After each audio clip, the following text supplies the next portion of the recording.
I heard the bottle before I saw it. A heavy glass slam against wood vibrating through the walls like a warning shot, the kind that makes your heart stumble before your brain even catches up. I pushed open the living room door and the smell hit me first. Whiskey thick and sour soaked into the air like poison. The lamp cast a sick yellow glow over my father Rob hunched at the table with his shoulders tight and his chest rising in jerky spasms. He lifted his head with a slow, jerking motion, eyes bloodshot and glossy like wet embers. For a brief second, he just stared, and the silence felt more dangerous than the storm I knew was coming. Then his lip curled. "You think you can run from me, Emily?" The words slurred but landed sharp. My stomach tightened, and instinct told me to step back, but I froze. He stood up, belt already loose in his fist buckle, hanging like a threat. Fear crawled up my spine. I had seen that look before too many times to count. The look that always came before pain. "You walk out that door," he growled, spit gathering at the corners of his mouth. "You don't come back alive." I do not remember moving, but suddenly I was backing away, pulse jumping like it was trying to punch its way out of my throat. The first hit came so fast, I barely saw his arm move. The belt whistled through the air, then cracked against my shoulder, metal biting through my shirt. Fire tore down my arm, and the sound echoed in my head, drowning out my breath. I gasped, stumbling, trying to get my feet under me. The room tilted my heartbeat, slamming loud and uneven. I lifted a hand to block the next blow, but he yanked my hair so hard that pain bloomed across my scalp and my neck bent backward with a sick snap. I cried out, but it sounded like a stranger's voice, distant and broken. My knees hit the carpet, the coarse fibers burning my skin. The belt struck again, the metal buckle scraping across my arm. I tasted blood before I realized I had bitten my lip. My ears rang. The air felt thick like I was trying to breathe underwater. Behind him, I saw movement. My mother, Linda, stood frozen in the kitchen doorway, fingers gripping the counter so tight her knuckles turned white. "Rob," she whispered, voice shaking. "Stop, please." For one hopeless second, I thought she might run to me, but she didn't move. Her eyes were huge and wet, but she was rooted in fear or something even colder. Dad didn't even look her way. He shoved her with one arm when she flinched forward. "Out of my way!" His voice boomed like thunder, rattling the picture frames on the wall. "She learns today." He jerked my hair again, and my skull slammed against the wall. The impact sent a flash of white across my vision, followed by a wave of nausea. My breath hitched, caught like a snag in my chest. My heartbeat stuttered. Thud, thud, thud. Pause. Slam, slam. Panic flooded me. I clawed at the carpet, trying to crawl, trying to breathe, trying to survive. My chest felt tight, like hands squeezing my lungs from the inside. "Please," I gasped, voice thin and ragged. "Dad, I can't." He didn't stop. He didn't even slow. The belt came down again harder, and the buckle caught my ribs. Pain shot so deep, I saw stars. A scream tore out of me, raw and desperate. "I can't breathe." I choked, coughing on the words. My chest trembled air, squeezing through my throat in sharp, broken gasps. My heart pounded so loud I thought the walls could hear it. Then it stuttered, skipped, came back in a violent slam that shook my whole body. My fingers curled into fists and released over and over, muscles spasming. My mother's voice trembled, barely audible. "Rob, please, she's just a girl." "She's a traitor," he spat. "She thinks she's too good for this family. Thinks she can leave. She does not leave me." His boot hit my side, and a scream ripped out of me again. My ribs burned. I tried to crawl again, but every limb felt heavy, like my bones were melting under my skin. My breathing turned into wheezing gasps, sharp and painful. I tasted blood again, metallic and thick. Tears blurred the room. "Mom!" I croaked, reaching toward her with trembling fingers. "Please." Her chin quivered. She looked away. looked away from her own daughter. Betrayal hit harder than the belt. The next blow sent my head spinning, my vision warped edges going soft like I was sinking underwater. Everything slowed except the pounding in my chest, wild and desperate and wrong. "I am sorry," I whispered without knowing why or to whom. Maybe to myself, maybe to the future I thought I would have. He lifted the belt again. I saw the buckle rise. My pulse fluttered, stumbled, then hammered so hard it shook my ribs. The room dimmed. My breath rattled, then caught. I tried to inhale, but no air came. A cold wave swept through me from the inside, a hollow chill spreading through my chest and limbs. My fingers went numb. My vision narrowed to a tunnel and then to a pinprick. All I could hear was my heartbeat. Then suddenly, I could not hear even that. A ringing filled my ears. My body trembled violently, then went terrifyingly still. I saw my mother step back, hand covering her mouth as if distance could protect her from what she allowed. I think she whispered, "Please do not kill her." But the words were fading, fading, like the room. My cheek pressed against the floor. The carpet felt icy and rough against my skin. My eyelids were too heavy to lift. The world squeezed into darkness. Somewhere far away, a siren wailed. Maybe it was real. Maybe it was only in my head. My heart felt like it let go. I fell into silence so deep it felt like drowning in nothing. I thought I died that night. Maybe I did. When consciousness returned, it did not arrive gently. It struck like a jagged breath dragged through a throat that felt like sand and fire. The world came back as blinding white light above me, and a shrill, steady beeping beside my head, each beep stabbing through the fog in my skull. My eyelids felt glued together heavy, like they had been stitched shut, and when I finally forced them open, the ceiling lights blurred and burned my vision. For a moment, I did not know where I was or whether I was still alive. The sterile smell of antiseptic filled my lungs, and then a sharp burn shot through my ribs when I tried to inhale too fast. A weight was pressing into my chest, not physical, but heavy, like dread. I blinked again, the light harsh and merciless, and shadow shapes began to form. Machines, wires, a nurse in blue scrubs adjusting something near my arm. The adhesive pull of electrodes clung to my chest. My mouth tasted of metal and dryness like all the water had been drained from me. My throat ached as if I had swallowed panic whole. I tried to speak, but only a rasp came out. The nurse looked down surprised and leaned close. "Emily, can you hear me?" Her voice was soft but carried urgency. "Emily." "My name." It sounded distant, like she was calling to me from underwater. I nodded weakly, and a sharp pain streaked across the back of my head. The nurse's eyes softened with pity and something else. Suspicion. "You are in the emergency room," she said slowly. "You collapsed and were unresponsive when you arrived. You are safe now." Safe. The word almost made me laugh, but my lungs hurt too much. Safe had never existed in my world. Before I could answer, movement caught my eye. My mother, Linda, sitting in a plastic chair at the foot of the bed, hands twisted in her lap, like she was trying to wring guilt out of them. Her eyes were red, but her posture was too straight, too stiff, like she had rehearsed how to look devastated. The nurse glanced at her but returned her focus to me. "Emily," she continued carefully, "we need to ask you something very important." My heartbeat jumped the monitor beside me, reacting instantly with a spike of frantic beeps. The nurse saw it and lowered her voice even more. "Did someone hurt you?"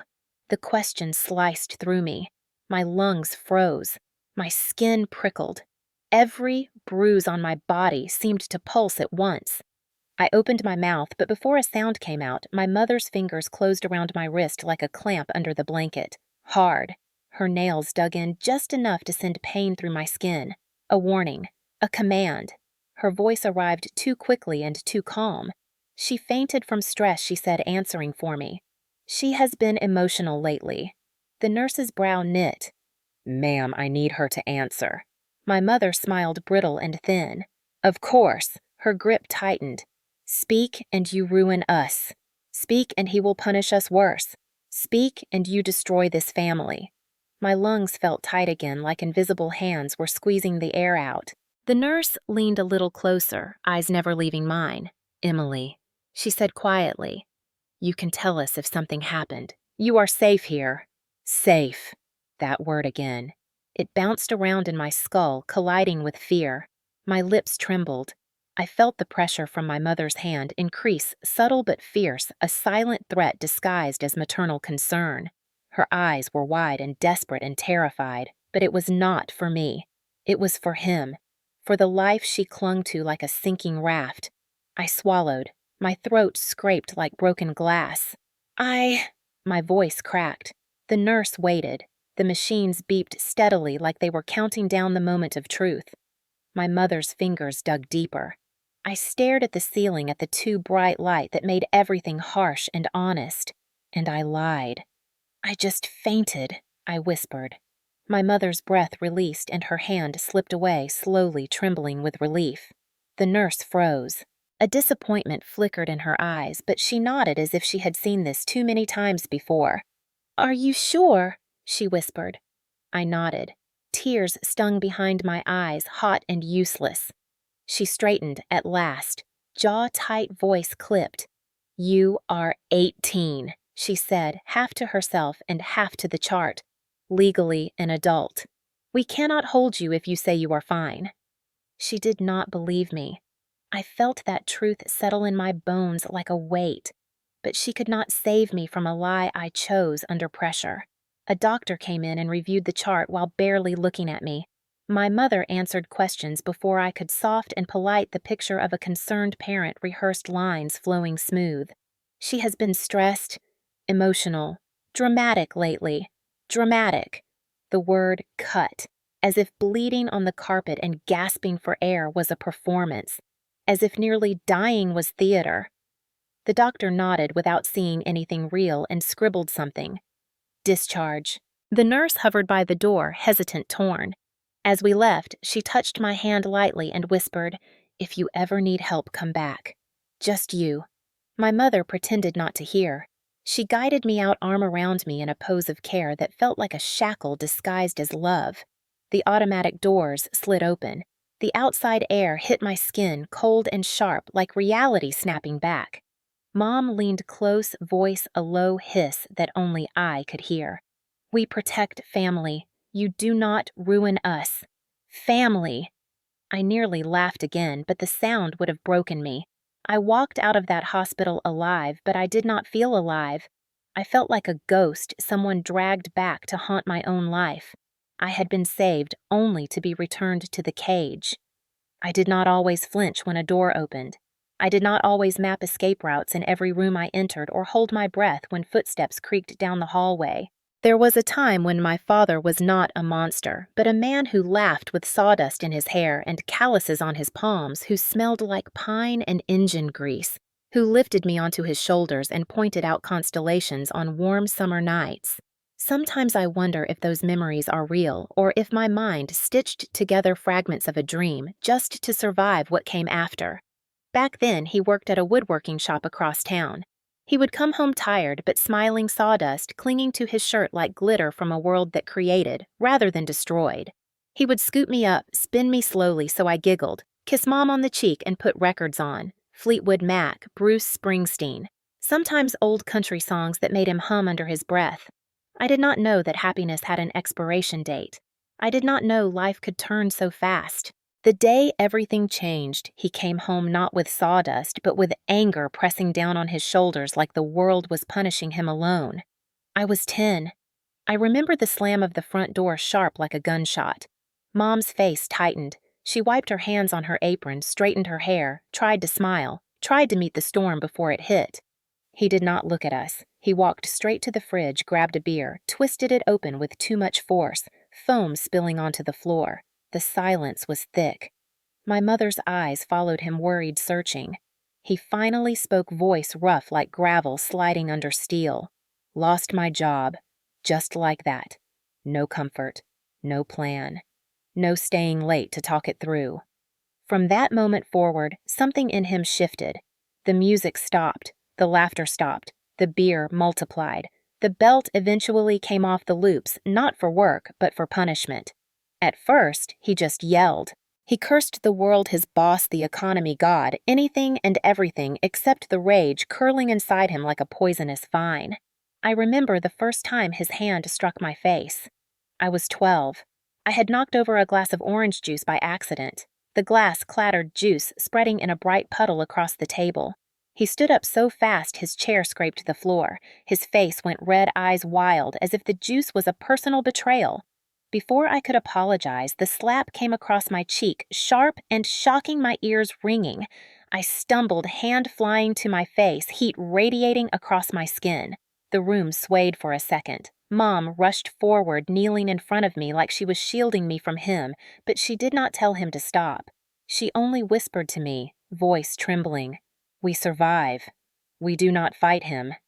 I did not understand what she meant then. I thought survival meant the storm would pass. I did not know she meant survive by shrinking, survive by silence, survive by learning the shape of his anger and molding ourselves around it. Days turned into weeks, then months. The man who once carried me on his shoulders now carried rage like a second skin. He drank every night.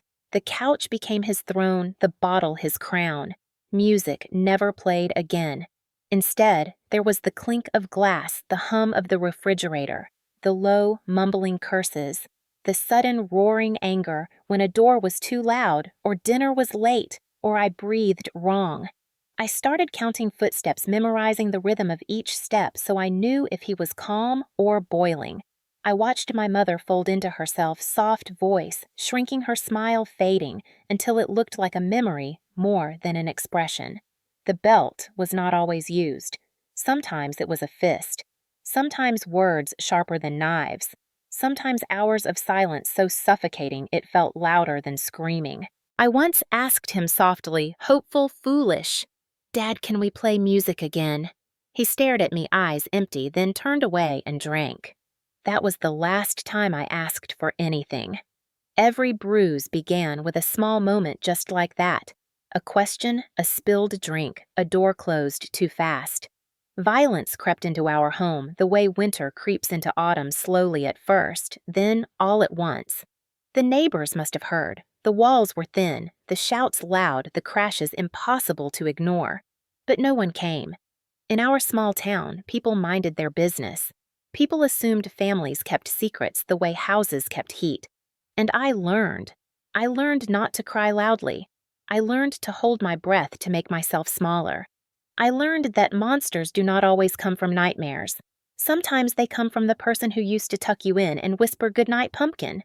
Sometimes they grow slowly, fed by bitterness and alcohol and the world outside that never sees what happens behind closed doors. Sometimes the scariest nightmare is the one you live inside and cannot wake up from. I often hear people ask why victims stay. They do not understand that the cage forms one bar at a time, and by the time you realize you are trapped, you already believe the outside world is colder than the prison you know. I stayed because I was a child. Then because I hoped he would change. Then because hope turned into habit, and habit turned into fear. And eventually, fear turned into resignation. My father did not become a monster overnight. He grew into one slowly, and he made sure we grew smaller as he did. That was how my childhood ended, not with a moment, but with a slow, suffocating erasure. And by the time I was old enough to understand what had happened, he had already rewritten the rules of my life. There was no more music, no more stargazing, no more father. Only the man who reminded me every day that escape was not an option, that survival meant obedience, and that love could rot into something sharp enough to cut skin and soul alike. I did not know then that monsters can be defeated. I only knew how to endure them, and endurance would become the only thing keeping me alive. There is a kind of prison that does not need bars or locks. A cage built not of steel, but of silence, rules, and fear, so deeply carved into your bones that you carry them everywhere you go. That was the prison I lived in. Our house looked ordinary from the outside. A white porch, a mailbox with peeling paint, a yard where weeds fought the grass. To neighbors driving by, it probably looked like a tired little home belonging to a tired little family. But inside it, every breath felt borrowed, and every moment felt watched. Friends stopped coming over by the time I turned 13. At first, they came out of curiosity, then pity, then not at all. The first time someone knocked after Dad lost his job, he opened the door with a glare so cold it made the air feel dangerous. The kid from down the street never came back. Eventually, even the mailman stopped lingering when dropping letters. The house itself seemed to repel innocence. Dad never explicitly banned friends. He did not need to. The atmosphere did the work for him. It started small. A look from him when someone came to the door, a sharp tone, a slammed cabinet, enough to make it clear visitors were unwelcome. Within a year, the only voices in that house were ours, strained and brittle. Then came the digital walls. When kids my age were getting their first cell phones, mine disappeared into Dad's locked drawer the moment I brought it home. No secrets in my house. He said the same way some fathers say, "I love you." The computer password changed weekly and only he knew it. My email was checked in front of him. My backpack was emptied on the kitchen table every afternoon, inspected like contraband might fall out. I learned to live without messages, without calls, without knowing what normal felt like. I watched other girls laugh in hallways, scroll through texts, gossip about weekend plans. My life existed between school bells and the front door. When I came home, the world shrank to walls and footsteps and the hum of the refrigerator. Every day as the bus turned onto our street, my breath tightened. My fingers curled into fists without thinking. My body reacted before my mind did. The sound of tires on gravel felt like a countdown to danger. As soon as I stepped inside, Dad's eyes followed me, tracking me like prey. Phone, he would demand, even though he had already taken it. Bag. The empty cavity inside his voice told me that if he found something he did not like, or even if he felt like finding something, pain would follow. So I learned not to have anything. Not opinions, not privacy, not hope. The worst part was the quiet. Silence in that house was not peaceful. It was thick, charged, threatening. Mom and I learned to move quietly, breathe quietly, exist like shadows passing through hallways. We cooked quietly. We cleaned quietly. We tried not to make the floorboards creak. The only loud things in the house were his boots, his voice, and the sound of glass hitting countertops. I remember the sound of his truck engine in the driveway more clearly than my own heartbeat some days. That rumble meant freeze. That rumble meant keep your head down. That rumble meant another night holding your breath instead of air. Mom's whispers became survival rules. Just say yes. Do not argue. Stay small. Quiet keeps us safe. But quiet did not keep us safe. Quiet only kept us afraid. I learned fear like other kids learned piano or sports. The tone of his voice could stop blood in my veins. The slam of a cupboard could send me running to my room like I had been shot at. A belt left out on his counter was not forgotten. It was placed, a reminder, a threat with a buckle. Once I dropped a plate. It shattered. My chest seized and I froze, gripping the counter so hard my knuckles went pale. I waited to hear his footsteps, but he was asleep. Still, I did not breathe for 3 full minutes. Even in silence, I could not escape him.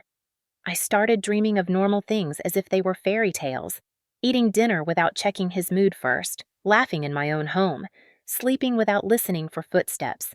I dreamed of breathing without guilt, crying without punishment, speaking without fear.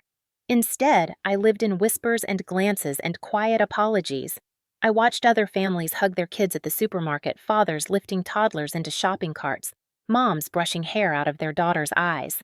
I would stare too long sometimes and then look away, fast ashamed of how foreign love felt to me. School was supposed to be an escape, but even there the prison followed. Dad checked my attendance, my grades, my notes. If I got less than an A, punishment waited. I once came home with a 92 on a test and could still feel the burn on my arm weeks later where the belt hit. He said, pain made lessons stronger. I learned to excel, not from ambition, but from terror. I watched other kids worry about homework or dating or college choices, while my biggest worry was whether I would still be breathing by bedtime. The isolation did not just cage me. It erased me. I forget who I was before fear shaped me into someone small, someone quiet, someone who shook at sudden noises and apologized for taking up space. Sometimes I stood in the bathroom, looked in the mirror, and tried to see the girl I used to be, the one who loved books and sunlight and dreamed about leaving our town for college. But her eyes faded year by year, replaced by someone who knew how to flinch before being touched and brace before being spoken to. Survivors do not always look brave. Sometimes we look like ghosts in our own skin. I stayed because I did not know there was a world beyond those walls. I stayed because leaving did not feel like freedom. It felt like death. Dad never had to lock a door. He locked my world instead. And every day the prison got smaller until I could barely breathe inside it. There were days when I forgot what hope felt like, days when every breath tasted like fear and the world outside our windows felt more like a rumor than a reality. But even in that suffocating house, small sparks of light sometimes broke through the darkness. They did not save me, not right away, but they reminded me there was something worth surviving for. The first light was Evelyn, our neighbor. She lived 2 houses down in a small blue home with flower boxes hanging from her front porch and wind chimes that sang when the breeze touched them. I used to hear them when I sat outside doing chores, tiny notes of beauty floating over a yard full of dying grass. Evelyn was older. Gray hair, always tied in a loose bun, eyes sharp and kind, like she saw more than she let on. Sometimes she would wave when I checked the mail. Sometimes she would leave a plate of cookies on our porch with a note that said, "Fresh from my oven. Share with your family. Dad never let me keep them. But once, just once, I hid one cookie behind a jar in the pantry and ate it after everyone went to bed. It tasted like cinnamon and warmth, and for 2 minutes I remembered what comfort felt like." Evelyn never asked too much, just small questions like, "School going okay, sweetheart?" or "You sleeping enough?" I always lied. She always paused, stared a little too long, and nodded like she knew truth lived somewhere else. Her kindness frightened me at first. When you live in a cage, kindness feels dangerous because it shows you the bars, but it also planted a seed in me, tiny but stubborn. Someone saw me. Someone cared. At school, there were teachers who noticed too, but only one who made a difference. My English teacher, Mrs. Carter. She once returned an essay to me with a note at the bottom in neat cursive. "You write like someone who has survived storms. Never let anyone steal your voice." My throat tightened when I read it. No one had ever spoken to me like that. Not about strength, not about survival. I took that essay home and hid it inside a book tucked deep like treasure. Every time I felt like I was drowning, I would pull it out and read those words again, whispering them to myself when I could not speak anything else. Then there was Daniel. He sat behind me in English class, always tapping his pen like he had too much energy and nowhere safe to put it. He was quiet, but he noticed things, like the way I flinched when someone dropped a book, or how I kept my sleeves long even in spring. One day, he slipped a tiny folded note onto my desk. I froze before opening it, expecting something cruel, because cruelty was familiar and kindness was the stranger. But when I unfolded it, there were only 4 words. "If you ever need help." Beneath it, his phone number. My fingers shook as I folded the paper back up. I never called him then, but knowing that Lifeline existed made breathing feel slightly less impossible. At night, when the house settled into its haunted quiet, when Dad's snores drifted like warning echoes and Mom moved silently like a ghost in the hallway, I would lie awake clutching that note in my palm. It reminded me that the world outside still existed, waiting. I created lifelines for myself too, not physical ones, emotional ones. I started writing again. At first, it was just scribbles in the margins of old notebooks, sentences scratched like they were secrets too dangerous to speak. Then it grew into pages once the house slept and my body ached too much to close my eyes. I filled notebook after notebook with stories about girls who broke free, girls who ran without looking back, girls who built lives filled with music and laughter. On those pages, I was not trapped. On those pages, I breathed not quietly but fully. Writing became more than escape. It was proof I still existed, proof the world had not erased me yet. Some nights I sat on the cold floor against my bedroom wall, pencil shaking in my fingers, scribbling words through tears because hope hurt just as much as fear. But I kept writing anyway. To stop would have meant surrender. To stop would have meant letting him win. There were other moments too, tiny ones. The way sunlight spilled across my floor in the mornings, warm and gold like freedom, might be waiting just outside the window. The way my heart fluttered when a bird landed on my windowsill and looked at me unafraid. The sound of kids laughing outside, a reminder that joy existed somewhere.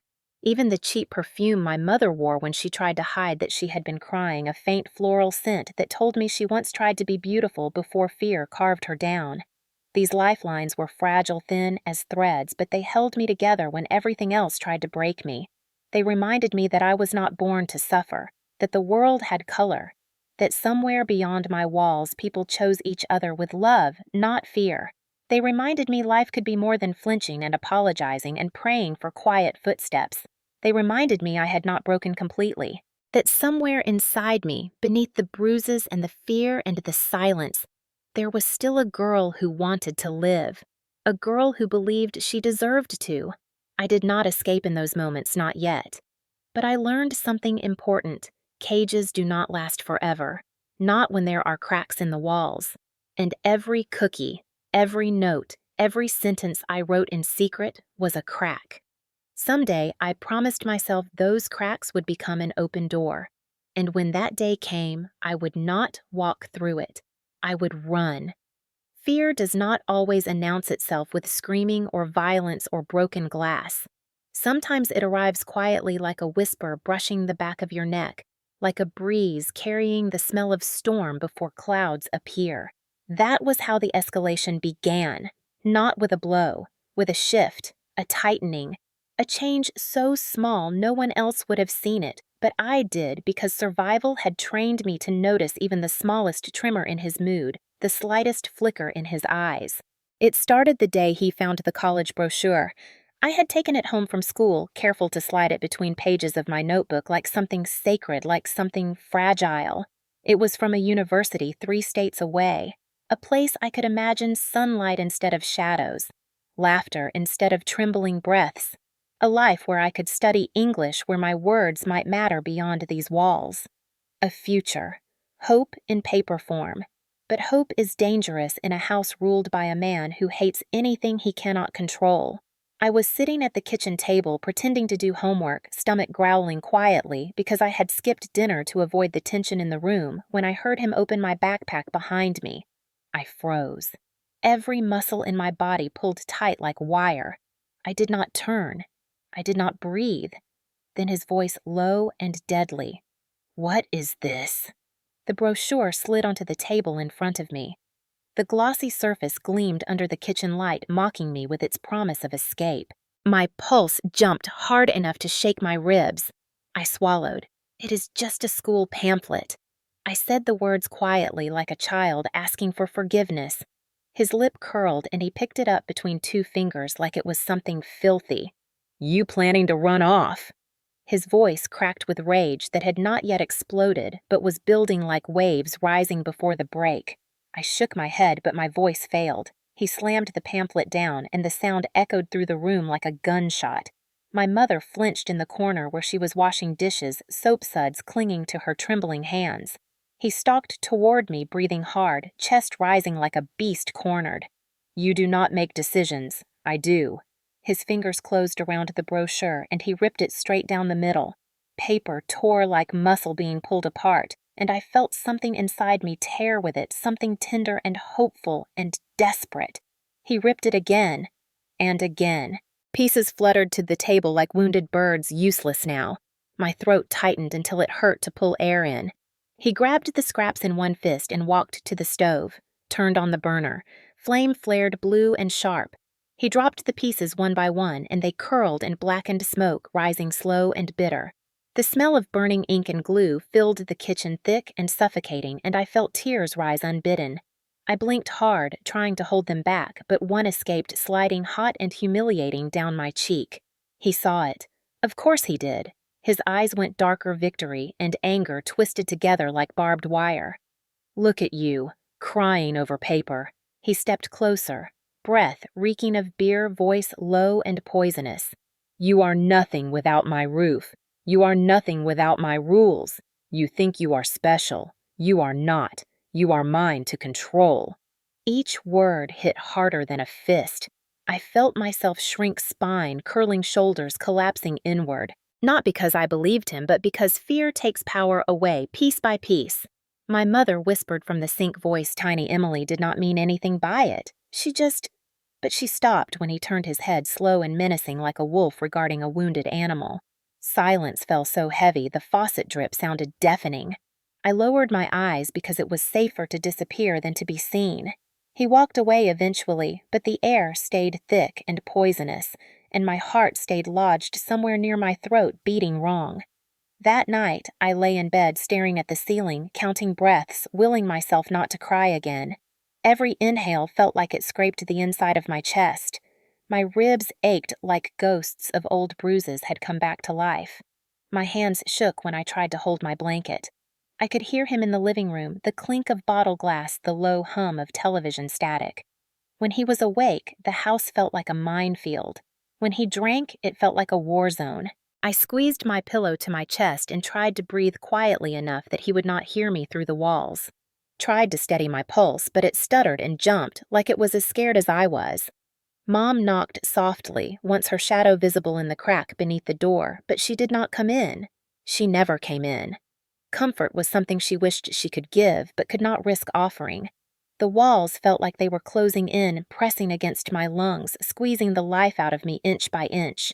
I bit down on the edge of my blanket to keep from making a sound when a sob rose in my throat. Crying was dangerous. Crying could be heard. Crying meant weakness. He could smell like blood in the water. My mind raced in circles. What if he looked through my things again? What if he found something worse next time? What if college was not just a dream, but the only way out, and he had burned it already? My chest tightened, breath coming thin and fast, and I curled into myself, arms wrapped around my ribs like I could hold them together. Fear did not just live in me. It ruled me. It dictated how I sat, how I walked, how I breathed. That night, lying in the dark, muscles tight like stretched wire, heartbeat pounding uneven in my ears, I realized something. He would not stop. He would not soften. He would not remember who he used to be. This was not a storm passing. He was the storm, and storms do not choose who they destroy. They just do. I stared at the ceiling until the edges of the room blurred and sleep dragged me under like a tide I could not fight. But even as I drifted, the image of burning paper lingered behind my eyelids like a warning. He would rather burn my future than let me touch it.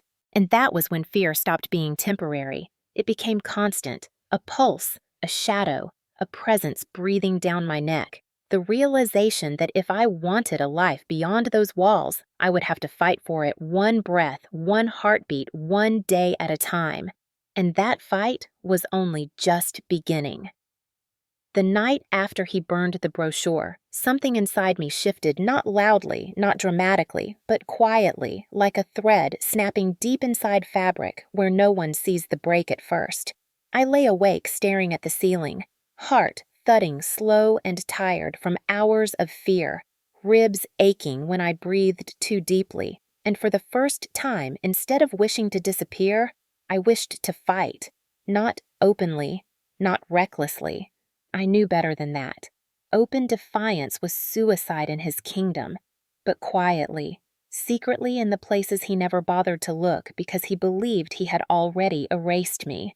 I whispered to myself in the dark, like a promise etched into bone, I will not die here. The next morning, when I stepped into the kitchen, my face blank, my shoulders small, I looked like defeat. But inside my chest, something flickered like the smallest flame refusing to go out. He shoved a cereal box across the counter and grunted something about chores. I nodded, quiet, obedient. But while I seemed to shrink, my mind sharpened. I tucked my bruises beneath my sleeves and kept my eyes lowered, but I watched him, studied him, memorized every pattern, every routine, every weakness. I saved coins, quarters dug from couch cushions when no one was looking, pennies found under the dryer nickels from forgotten drawers, each one pocketed like a stolen breath. Weeks passed. I counted change in the dark under my blanket, heart hammering like I was planning a prison break because, in a way, I was. When I finally had enough, I walked to the pharmacy after school under the pretense of needing notebooks. My palms were sweaty, my chest tight, fear slithering around my ribs like a second spine, but I kept walking. Inside, I hovered near the counter, pretending to compare cough drops until the aisles emptied. Then I bought the smallest voice recorder I could find. My hands shook as I paid in coins, the cashier giving me a strange look. I half expected alarm bells to go off, a spotlight to snap on me, security guards to tackle me, Dad crashing through the doors to drag me home. But nothing happened. The world outside my house did not revolve around his anger. People just kept buying shampoo and allergy pills like the world was ordinary. It felt surreal. When I returned home, I hid the recorder inside my sock sweat, sticking metal to skin. Every step back up the driveway felt like walking toward a loaded gun. The house swallowed me whole the second I stepped inside. He sat in the recliner, eyes on the TV, but body tense like a predator resting with one eye half open. I slipped past him silently, heart racing like a stampede in my chest, and locked myself in my room. I lifted the loose board under my bed, the one he never noticed, because he never cared enough to look where my childhood toys used to be before fear replaced them.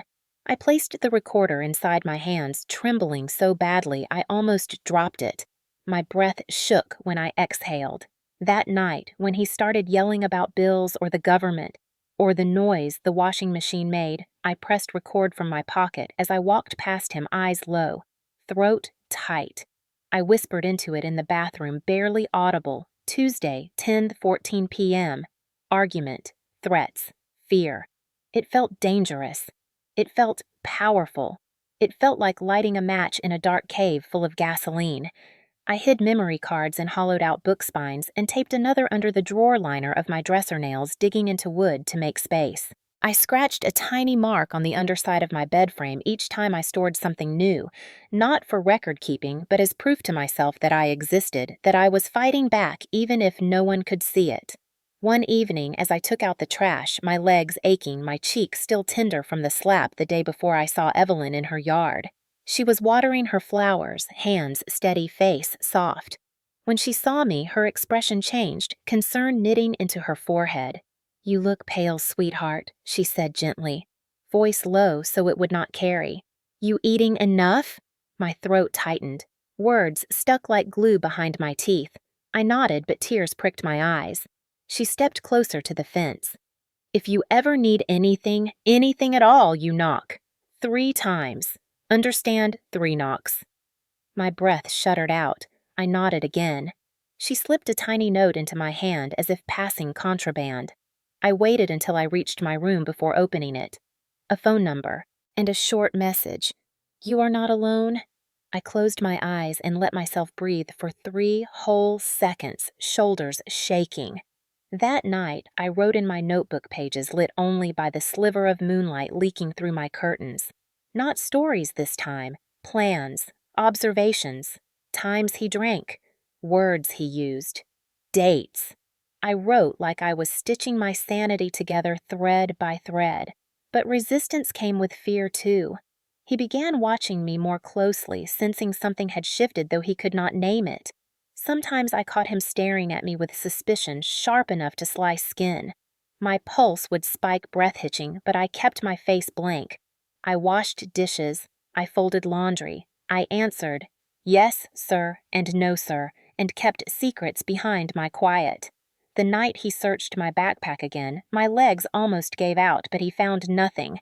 I had already learned to hide everything in plain sight between mattress seams and behind outlet covers and under carpet corners. Some people build escape plans. I built evidence. A record that said I was here. I existed, and if I disappeared, the truth would not. One night, as the house slept, a storm rattled the windows and wind howled like the world outside was screaming for me. I pressed record on the device hidden under my pillow. My voice barely above a breath, I whispered, "I will get out. I do not know how, but I will." My heartbeat thundered in my ears like footsteps on hollow floors. I was terrified. But for the first time, terror was not the only thing inside me. There was also resolve.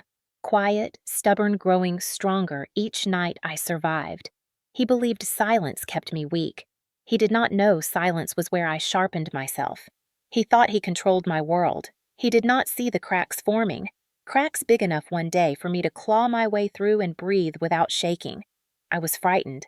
I was bruised, but I was not broken. Not yet. And I would make sure one day he learned that even a girl taught to whisper can learn to roar. Hope is a fragile thing. It grows quietly in dark places like a weed forcing its way through concrete, stubborn and silent. And yet it can be crushed in a second with one choice, one sentence, one betrayal. I learned that lesson again the day my mother tore my future in half. It started with trembling excitement, a rare flicker of warmth inside my chest. Weeks of secret applications typed in the school library, essays written in the bathroom with the fan running to muffle the sound. Recommendation letters slipped into my hands by Mrs. Carter with a soft squeeze of my shoulder and the whisper, "Go make a life somewhere safe." And then, one crisp morning, an envelope arrived addressed to me. Thick, official. My fingers shook as I held it. I did not open it in the kitchen where his boots sat by the door like guard dogs. I carried it to my room, heart pounding against my ribs like it was trying to escape. I sat on the bed, ripped it open slowly to savor the possibility. Accepted. Scholarship offer enclosed. My breath caught. Heat rose in my chest. My eyes blurred. I pressed the paper to my face for a second, felt its edges against my skin, felt a future sharp and real and close enough to touch. I could leave. I could breathe somewhere else. I could exist without bracing for footsteps. I folded it back into the envelope and tucked it inside the pages of a book under my mattress, planning to hide it in the loose floorboard later. For the first time in years, I let myself imagine waking up somewhere safe, sunlight warming my face instead of fear gripping my spine. I imagined laughing, sleeping without flinching, speaking without checking the air first. Hope felt dangerous, but God, it felt alive. Hours passed. I cleaned, cooked, nodded through his barking orders, but inside I hummed with quiet triumph. Then while I was in the bathroom washing dishes by hand, because the faucet felt safer than being in the living room, the air shifted. Footsteps in the hallway, too close to my room, too slow, too deliberate. I froze. Soap dripped from my fingers. My stomach dropped.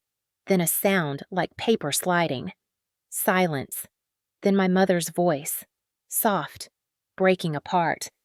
"Emily, oh God." I ran. I should not have run. Running meant something mattered, but I did. I skidded into my doorway, and there she stood, kneeling beside my bed, envelope in hand, tears streaming down her face. My heart stuttered painfully. My chest squeezed tight.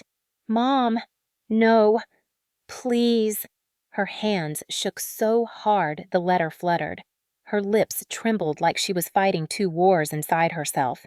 She whispered, barely breathing the words, "He cannot find this. He cannot." I stepped forward, reaching, voice cracking, "Mom, please give it back. Please, it is my way out." For a second, she looked at me like she saw me. Truly saw me. Not the quiet shadow she raised to survive, but her daughter. The girl she used to brush hair for before school. The girl she held when nightmares woke me at 8 years old. Then that look shattered. Terror replaced it, raw and consuming. She clutched the letter like it was a lit match that could burn the world down. And then she tore it. My breath stopped. The sound was small but violent. Rip, rip, rip. Each tear sliced through me like I was the paper. I gasped, hands shaking, heart racing so hard it hurt. My vision blurred and I blinked fast, choking on air. "Mom, why would you?" My voice broke before I finished. She was sobbing now, hands shaking, pieces of my future falling to the carpet like dying wings. "If you leave," she cried, voice raw, "he will destroy me. He will kill me. You do not understand. You cannot go. You owe me your loyalty. I kept you alive." The betrayal hit harder than any belt. My knees weakened. My mouth tasted bitter metallic like blood. Anger and heartbreak collided in my chest so violently I nearly felt sick. Loyalty, I whispered, my voice hoarse. I owe you loyalty. My hands curled into fists, nails digging into my palms. I owe you for watching him hurt me, for not saving me, for letting me bleed alone. Her face crumpled. I did what I had to. I survived. I shook my head, tears burning my eyes. You survived him. You did not protect me from him. You protected yourself. She trembled, shoulders curling inward like she wanted to shrink into the floor. If you leave, I will have no one. He will turn everything on me. I stepped back, chest tight, heart racing erratically. So, you sacrifice me instead? She flinched like I had slapped her, but she did not deny it. She sank to the floor, sobbing, pieces of my future scattered around her like confetti at a funeral. For a moment, I stood still, hands shaking, lungs strangled by grief. She had chosen him over me again, chosen fear over love, chosen survival over motherhood. I knelt slowly, picking up one torn scrap. It held half a sentence. You have been awarded. My vision blurred. I pressed the paper to my chest like I could reassemble it through sheer will. My voice came out barely above a breath. I was going to be free. She covered her face and wept harder. You cannot leave me.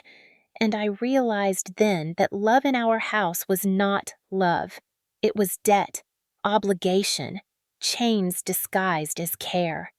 My heart thudded painfully uneven like it did the night he nearly killed me. Breath came shallow and sharp. My ribs ached as I forced air in. I stood up slowly, hands trembling, knees weak. I will leave, I whispered. Maybe not today. But I will. She looked up, eyes desperate, terrified, broken. Do not say that. He will hear you. But he did not need to hear. The truth was already pounding inside me like a second heartbeat. I will get out. I walked past her without picking up the rest of the pieces. Some things cannot be taped back together. Some things must be rebuilt, not repaired. Behind me, she cried softly, a sound more haunting than his rage. Fear guided her choices, but fear would not guide mine forever. That day, I learned a cruel truth. Monsters are not always the ones who strike you. Sometimes they are the ones who stand by while you bleed. Sometimes they are the ones who say they love you and still choose themselves every time. I did not hate her then. I envied her. She had made her choice. Now I would make mine, even if it destroyed everything, because living in that house was already a slow death, and I had decided I would not die there. I waited until the house slept to break. Grief had turned into something sharper, something thin and trembling beneath my ribs like a blade I did not know how to unhold. My scholarship lay in torn pieces in the kitchen trash, buried under coffee grounds and eggshells like a secret no one wanted discovered. My mother's sobs still echoed in my ears. He will destroy me. She had said it like I was supposed to nod and obey, like I had not been destroyed first.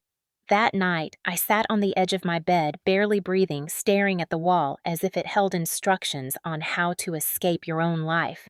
The house was silent, the kind of silence that presses on your skin until you feel it crawling inside your bones. Then I moved, slowly, carefully, as if the shadows themselves were listening. I opened my closet and pulled down my old school backpack. The zipper sounded too loud in the dark, like a scream dragged through teeth. My heart jumped. I paused, listening. His snores rumbled faintly down the hall. Mom's breathing was soft, broken. I packed like someone fleeing a battlefield. A pair of jeans, 2 shirts, socks, my notebooks, my recorder. The small emergency cash I had hidden inside a sock rolled tight with coins. It was not enough for a bus ticket. It was barely enough for hope. But hope weighs nothing, and I stuffed it in anyway. My fingers shook so violently I nearly ripped the zipper closed. I hugged the bag to my chest and whispered into the fabric like confession, like prayer, I am not dying here. My breath shattered on the last word. I pressed my palm flat against my sternum, willing my heartbeat to steady, but it fluttered wild and uneven, frightened like a trapped bird, slamming against ribs. I crept to the door, barefoot hand hovering above the knob. The carpet felt harsh under my toes, fibers scraping my skin, grounding me in the only home I had ever known and the only place I had ever wanted to escape. I turned the knob slowly, slowly, like time itself might snap if I rushed. A faint click. I froze. Nothing.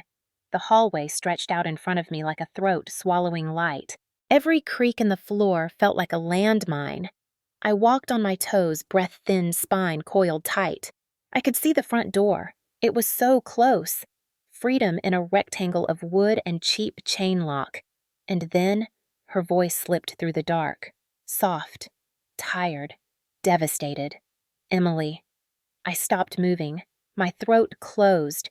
Mom stood at the end of the hall robe, wrapped tight around her arms, holding herself like she was afraid she would fall apart if she let go.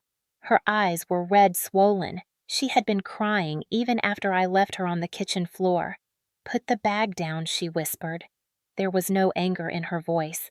Just pleading. Just fear. And something else. Something worse. Dependence. She was drowning and she wanted to pull me under so she would not sink alone. I shook my head slowly like my neck was made of shattered glass. I can't. My voice trembled so badly I could barely understand myself. I can't stay here. He is going to kill me one day. Her face twisted, grief and desperation colliding. And if you leave, he will kill me instead. Her voice cracked like ice splintering under weight. She stepped closer, hands shaking in front of her like she was warding off an invisible threat. "Do not leave me alone with him." The words knocked the air out of me harder than any blow he had ever thrown.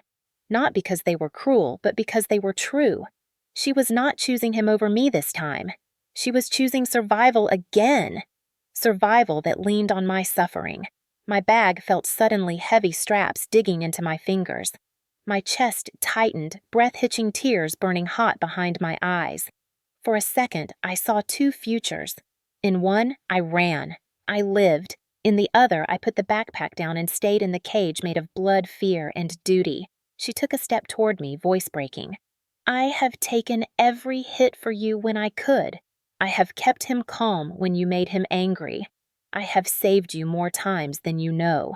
Pain cut into me like a serrated edge. "And when you couldn't," I whispered. "When he was hitting me and you stood there and watched." She flinched. Tears slid down her face. "I am not strong enough to face him alone." I swallowed hard breath, trembling shoulders shaking. My heartbeat thrashed in my chest, irregular, painful. I should have run. I should have. But trauma teaches obedience like scripture. It binds you with ropes made of guilt and love, poisoned beyond recognition. She reached out, fingers trembling in the dark. "Please," she whispered. "Don't leave me to take the hits alone." Something inside me cracked.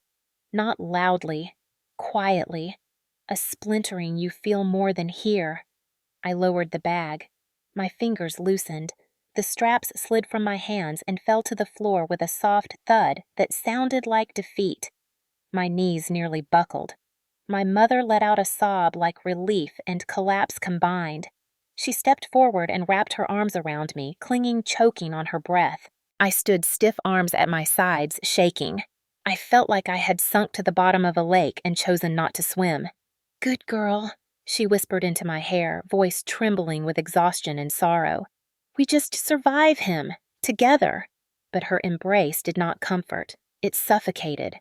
I stared over her shoulder down the hallway toward the door that should have been freedom vision blurring. My chest hurt. My breath stuttered. My heart pulsed, uneven, frustrated, and frantic, like it knew I had just sentenced it to more suffering. I whispered to myself so softly she could not hear words trembling like they were made of bruises. Not forever. She did not move. She held me like I was both her anchor and her prison. I let my eyes fall closed and felt the weight of the house settle around me again like chains cinching tight. I had tried to run. I had failed. But failure did not mean surrender. I would survive tonight. I would plan again.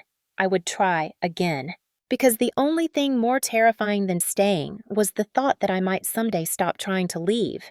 I did not realize how close danger sat beneath the skin of our daily life, until the night everything finally broke open and bared its teeth.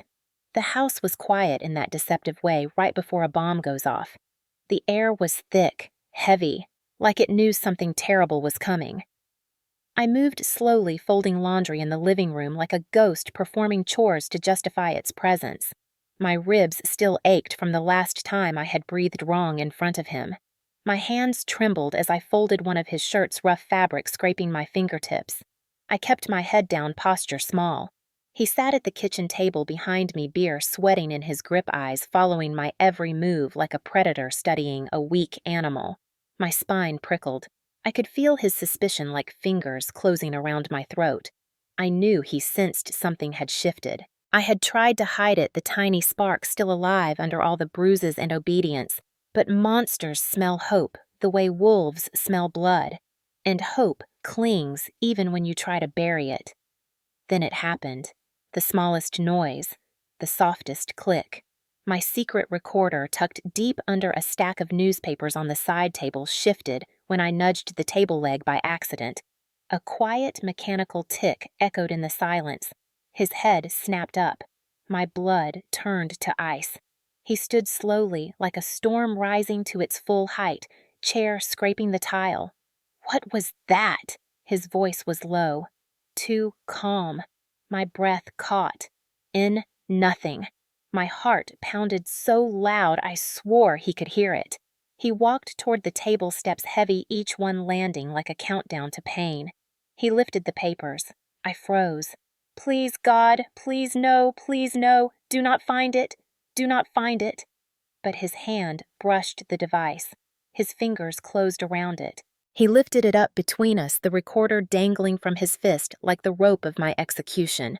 The room spun, my lungs twisted tight. His eyes burned with a rage I had never seen before. "Recording me!" He hissed the words, voice shaking, barely human. "You little snake!" He threw the table so hard it slammed against the wall, dishes shattering like bones breaking.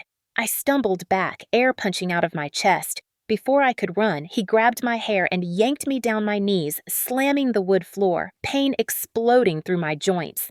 "You spy on me." His spit hit my cheek. "You think you can ruin me?" My pulse stuttered violently. His fist came down fast. A crack burst through my skull like lightning. My ears rang, vision blurred. I tried to scream, but breath wheezed out instead.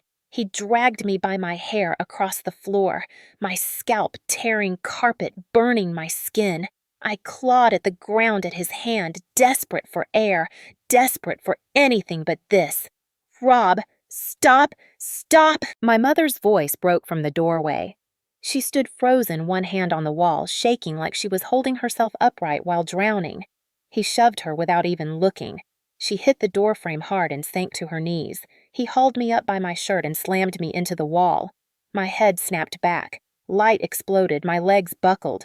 "You betray your own father," he snarled. "You want to put me in jail? You think you are better than me?" I gasped for air. I just want to live," he roared. His fist collided with my ribs. Something cracked. Pain shot sharp and hot and blinding. I collapsed again, crawling, reaching, breathing wrong. Air refused to fill my lungs. My vision flickered like a dying light bulb. Mom sobbed softly, covering her mouth. "Please, Rob, please, stop, please." But she did not move, did nothing. His boot hit my side, hard enough to knock what little air I had right out of me. A raw, guttural sound tore from my throat. My chest seized. Panic stabbed through me. I tried to suck in breath, but my lungs convulsed. My hands clawed at nothing. He grabbed the recorder and hurled it across the room. Plastic shattered.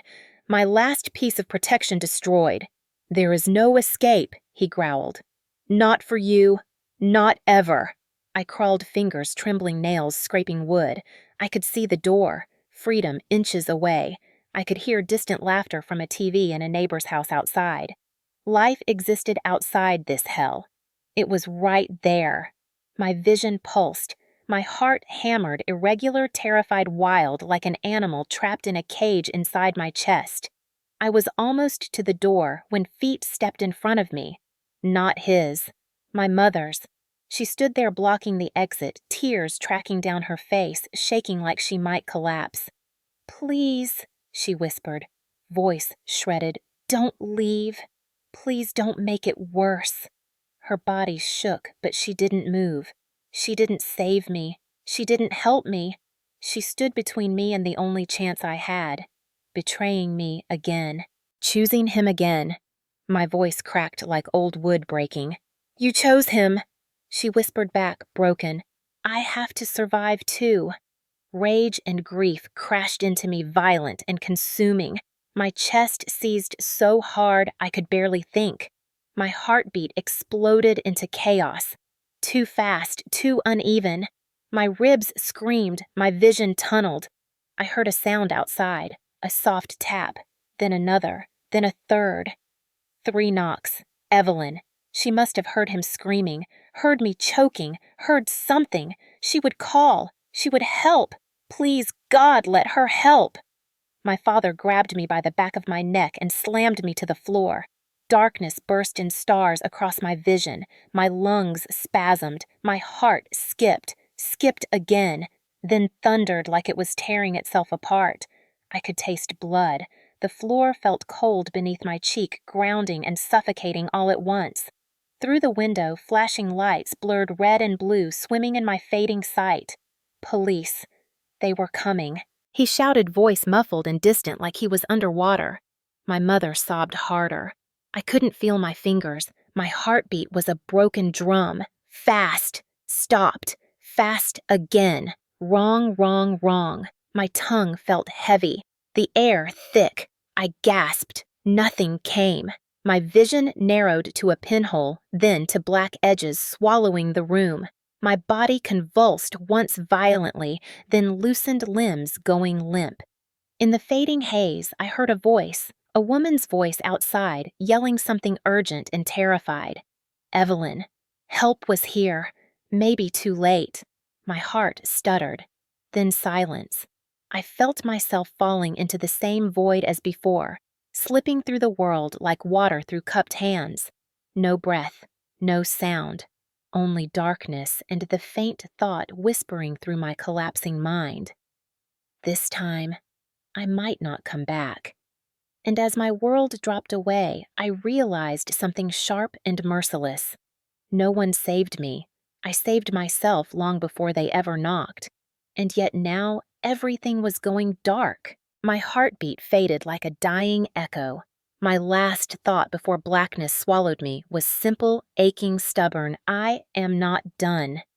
When consciousness dragged me back, it did not come with light. It came with pain first, sharp and pulsing along my ribs, my skull pounding with each heartbeat like a drum played by trembling hands. Then came sound, a steady beep. Slow, steady, medical, familiar. My breath was shallow, each inhale scraping against something tender and bruised. My eyelids felt heavy, stuck together with tears and exhaustion. I forced them open. The world swam into focus. White ceiling, fluorescent lights. A monitor beside me, numbers blinking. Oxygen tube nestled beneath my nose. Hospital sheets tucked around me like a cocoon, too tight to feel safe. For a moment, I panicked. The room was bright, but still felt like a cage until I realized I was not home. I was alive. My chest stung ribs throbbing each time I moved. My throat felt raw, voice trapped somewhere deep. Machines hissed softly, filling the silence that fear used to fill. Then I felt something warm around my hand, a soft squeeze. I turned my head slowly, muscles screaming of vision fuzzing and clearing again. Evelyn sat beside me, her eyes glassy with worry, but fierce with something else, protection, determination, love not conditioned by fear. "Emily," She whispered, voice trembling but steady underneath. "You're safe now, sweetheart. Safe." The word cracked me open. Tears slid down my temples without me meaning to cry. My body shook. I tried to speak, but it came out as a breath more than a word. "Thank you." She stroked the back of my hand gently like she was trying to calm a small animal that had known nothing but harm. "I called them," she whispered, "and I didn't leave until I saw them take him away." My heart thudded hard, a painful reminder it was still fighting. Police. Arrest. The words floated heavy and unreal. I remembered the flashes of red and blue, the knocks, the shouting. Then nothing. The door opened softly, and a nurse stepped in, clipboard in hand, expression relieved to see me awake. "Welcome back," she said softly. "You scared us." She checked the monitor, my pulse, the IV line in my arm. "We need to ask you a few things soon. The police will, too." Fear fluttered weakly in my chest. Police, truth, consequences, danger. But then the memory of being slammed into the floor of my mother blocking the door while I gasped for air washed through me. Fear began to drown under something hotter, anger, not wild and frantic, sharp, focused, controlled. When the nurse left the room, fell quiet again, except for the soft beeping. A few minutes later, the door opened again. Daniel stood there, breath caught in his throat, eyes red-rimmed like he had run here, and cried on the way. He hesitated at the threshold like he was afraid I might shatter if he stepped too hard into my space. Then he walked forward, his hand trembling as he reached for mine. "I thought I lost you," he whispered. The sincerity in his voice cracked something inside me. He looked at me like I mattered, like my life was not disposable. Tears gathered again. I squeezed his hand weakly. "I'm still here." He nodded, swallowing hard, eyes shining. "I called your mom. She said you were sleeping. I knew something was wrong. I came anyway." I looked away. My chest tightened at the word "Mom," a bruise deeper than any physical wound. "Thank you," I whispered again. I had said that word more today than in the past year combined. It tasted strange on my tongue, unfamiliar but good.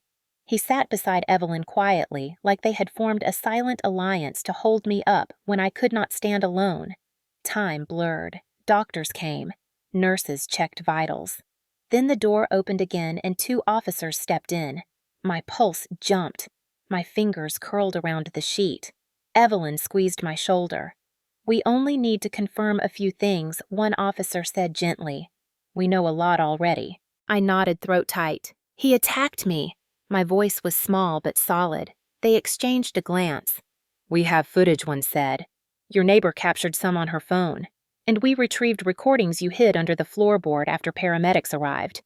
My breath caught. Proof. Evidence. My survival in data form. I exhaled shaky relief. "Good," I whispered. The officers nodded. "He is in custody, charged with felony assault, domestic battery, attempted homicide." The words felt unreal, heavy, final. Rage flickered through my tired veins. This time I did not look away. "He did it," I said, stronger now. "All of it." They nodded again. "We believe you." I had not heard those words in years. They landed like a warm blanket draped over a shivering soul. After they left, a social worker entered and sat by my bed. She spoke softly, carefully, like someone stepping through broken glass. "Do you feel safe returning home after recovery?" My body reacted before my mind did. I flinched violently. "No." The word came out firm. Steady. Real. "Absolutely not." Evelyn leaned in. "She will stay with me." The social worker nodded. "We will arrange it. And therapy. And protection until trial." Therapy. Protection. Trial. Real steps. Real escape. My breath shuddered, grief and relief tangled tight inside my chest. Hours passed. At some point, the door cracked open and my mother appeared. She looked small eyes, swollen shoulders hunched. She approached the bed like she expected to be struck by guilt alone. I stared at her. She opened her mouth. "Emily, Her voice cracked. I didn't know what to do. My heart hammered uneven. Pain, betrayal, love warped into something ugly. "You chose him," I whispered. She flinched. Tears welled. I was scared. So was I. Silence suffocated the space between us. She reached for my hand. I pulled mine away. Her face broke. Her voice was a whisper of a woman unraveling. "I am so sorry." I swallowed throat raw. "Sorry doesn't undo anything." She nodded slowly, tears falling silently. "I know. I will testify. I will do whatever I need to." She breathed in, shaky. "Because you deserve to live." I looked away. I did not forgive her. Not then. Maybe not ever fully. She stepped back and left quietly, a ghost walking her own haunted path. When the room quieted again, I felt breath return to my lungs more fully than it had in years. Evelyn stroked my hair gently. "You fought," she whispered. "You fought so hard." I exhaled. My ribs hurt. My body ached. But I was alive. I was believed. He was gone. I closed my eyes and felt the truth settle through me like sunlight spreading through dark soil. I survived, and this time the world did not pretend it was a fainting spell. This time, the world came running. I had been invisible, silenced, bruised, but I had not been erased. The monitor beeped steady beside me as if my heart was learning how to beat for itself again. For the first time in my life, I let myself believe I was becoming free. Healing did not feel like sunlight and sweet music at first. It felt like waking up every morning in Evelyn's spare bedroom and forgetting where I was for a split second, heart slamming my ribs lungs, seizing as if expecting a fist or a belt or a voice like thunder barking my name. It felt like flinching when someone closed a cupboard door too hard, or raised their voice slightly, or walked toward me too quickly. It felt like standing at the bathroom mirror and barely recognizing the girl staring back. Bruises fading to yellow and green, but the shadows in her eyes deeper than any color the body could show. In those early days, pain moved in waves. One moment, I felt relief so powerful it made my knees weak. The next, guilt sank sharp teeth into my chest. Guilt for leaving guilt for breathing without fear. Guilt that my mother was drowning in her own reckoning. Guilt that I survived when pieces of me felt dead. Evelyn never rushed me. She brewed chamomile tea every night and left the porch light on as if guarding the darkness outside. Some nights, she sat with me as I stared at the wall, breathing in and out like a child learning how lungs worked. Some nights, she hummed old hymns under her breath, her hand resting gently over mine. The police check-ins became routine. The prosecutors called, the detectives asked follow-up questions. My voice did not tremble as much now. My hands did not shake so violently when I signed forms and gave statements. The therapist assigned to me through victim services had warm eyes and a gentle voice, but the first time she asked me to talk about him, I froze, skin-prickling vision shrinking. My throat felt sewn shut. She did not push. "You do not have to tell the story today," she said softly. "Today, we learn how to breathe again." So, we breathed. We talked about breathing as if it were a lost art. We practiced grounding, 5 things I could see, 4, I could touch 3, I could hear 2, I could smell 1, I could feel inside my body. I had never known peace enough to scan a room without searching for exits or fists or danger. I cried during sessions without always knowing why. Sometimes she asked me to speak to the younger version of myself, the girl who learned silence was survival. Sometimes she asked me to imagine holding her hand instead of abandoning her the way my mother abandoned me in fear. Some days I left therapy, exhausted hands shaking, world blurry. Some days I left lighter. Every day I left knowing something in me was stitching back together thread by thread. Daniel visited often, always careful, always asking before hugging, always bringing something gentle like flowers or poetry books or hot chocolate.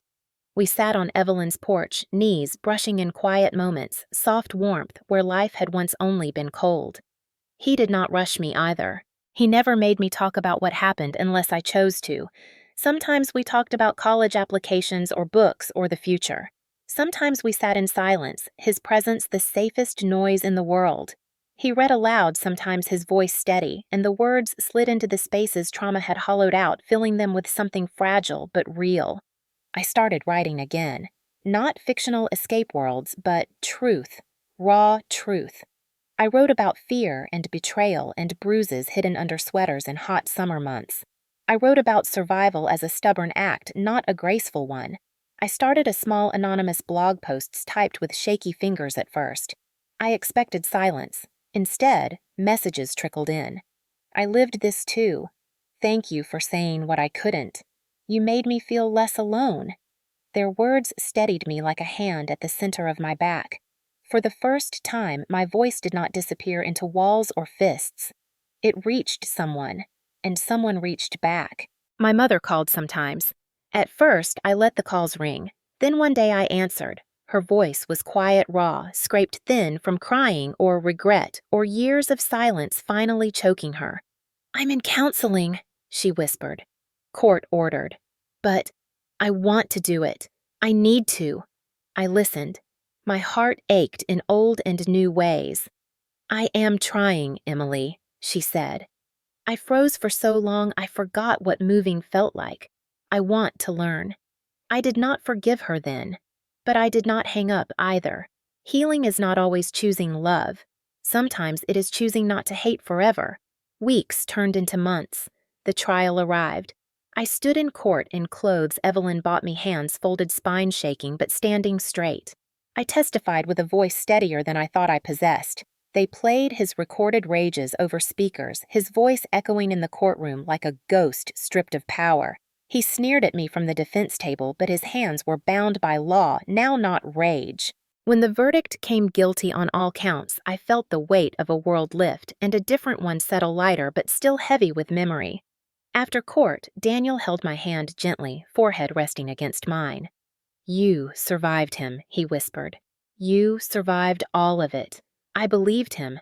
For the first time, I believed I was not broken beyond repair. At Evelyn's life was slow and soft. I woke to the smell of coffee and bird song instead of anger. I cleaned dishes without fear of them being thrown. I walked outside without checking for footsteps behind me. I began running in the mornings, feeling my lungs expand, my heart beating hard for strength instead of survival. Some mornings, tears rolled without warning grief for the girl who slept each night with fists clenched around pillows instead of dreams. But grief is proof of feeling, not weakness, and every tear washed something away that was never mine to carry. Eventually, I applied to college again. I sat at the kitchen table, fingers trembling. Evelyn's reading glasses perched on her nose as she helped review essays. Daniel hugged me from behind the chair, whispering, "You deserve this into my hair." When the acceptance email came, I cried so hard I couldn't breathe at first, the sound gutted and wild, the sound of a wounded thing realizing it lived long enough to become something more. On my first day of class, I wore a simple necklace Evelyn gifted me, a tiny silver bird, symbol of flight, symbol of breath, symbol of survival. Walking across campus, wind brushing my hair, books tucked tight to my chest, I whispered to the girl I once was, the one lying on cold tile, gasping for air. She thought she would never taste again. "We made it," and she whispered back in the beat of my heart. Silence used to keep me alive, a shield I wrapped around bruises and broken ribs and fading hope. But now silence was different. Now silence was morning light through clean windows, a soft blanket. Evelyn's hum in the kitchen.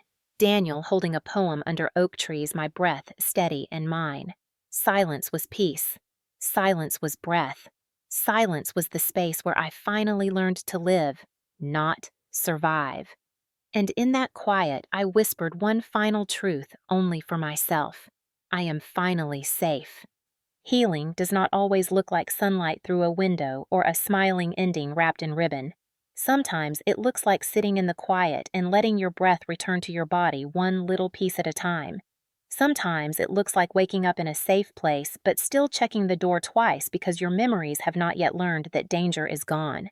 Sometimes healing is not loud, it is not triumphant. It is a quiet pulse beneath the ribs whispering, "You are here, you are alive, and that is enough for today." If you are watching this right now with a heart that remembers what pain feels like, I want you to know something. You did not imagine it. You did not deserve it. You were not weak for enduring it. Survival is not weakness. Survival is sacred. Maybe you have scars you never show. Maybe you learned to smile so others would not worry.